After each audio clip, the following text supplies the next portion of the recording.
பழங்கால தொல்தமிழகத்தின் பண்பாட்டு காலப் பிரிவுகள் பழங்கற்காலம், இடைக்கற்காலம், புதியகற்காலம், இரும்புக்காலம் மற்றும் சங்ககாலம் என வகைப்படுத்தப்பட்டுள்ளது.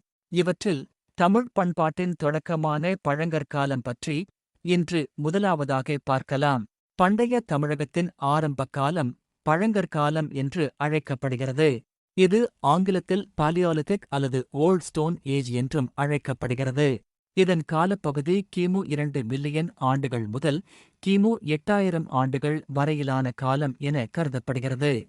பாலியோலிதிக் காலப்பகுதியில் வாழ்ந்த மூதாதையர்கள் ஹோமோ ஹெபிலிஸ் என அழைக்கப்பட்டனர்.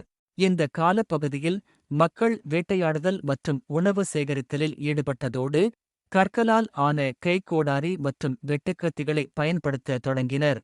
பழையகற்கால மனிதர்கள் தங்கள் வாழ்வியலை ஓவியம் வரைதலிலும் செதுக்குவதிலும் வெளிப்படுத்தினர். விலங்குகளை வரைவதிலும் செதுக்குவதிலும் அவர்களுக்கு இருந்த திறன் குறிப்பிடத்தக்க அளவு உயர்வானதாக இருந்தது. பழையகற்காலம் பொதுவாக 3 துணைப் பிரிவுகளாக பிரிக்கப்படுகின்றது. முதலாவது கீழ் பழையகற்காலம் லோவர் பாலியோலிதிக். இதுவே கைக்கோடாரிகள் உற்பத்தி செய்யப்பட்ட காலம். ஹோமோ ஹெபிலிஸ், ஹோமோ எரெக்டஸ் போன்ற இனங்கள் வாழ்ந்தன. இரண்டாவது இடைநிலை பழையகற்காலம் மிடில் பாலியோலிதிக். முன் உருவாக்கப்பட்ட கல் நுட்பத்தை பயன்படுத்தி கற்கருவிகள் உருவாக்கப்பட்டன. கடைசியாக மேல் பழையகற்காலம் அப்பர் பாலியோலிதிக்.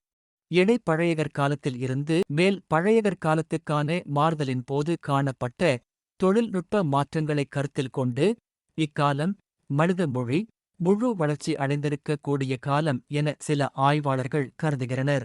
பழங்கால கற்கருவி இந்தியாவில் முதலில் சென்னை பல்லாவரத்தில் ராபர்ட் புருஸ்ஃபுட் என்பவரால் 1863 கண்டுபிடிக்கப்பட்டது. காஸ்மோஜெனிக் கதிரியக்க ஆய்வின்படி இதன் காலம் 1 மில்லியன் ஆண்டுகளுக்கும் முன் என கண்டறியப்பட்டது.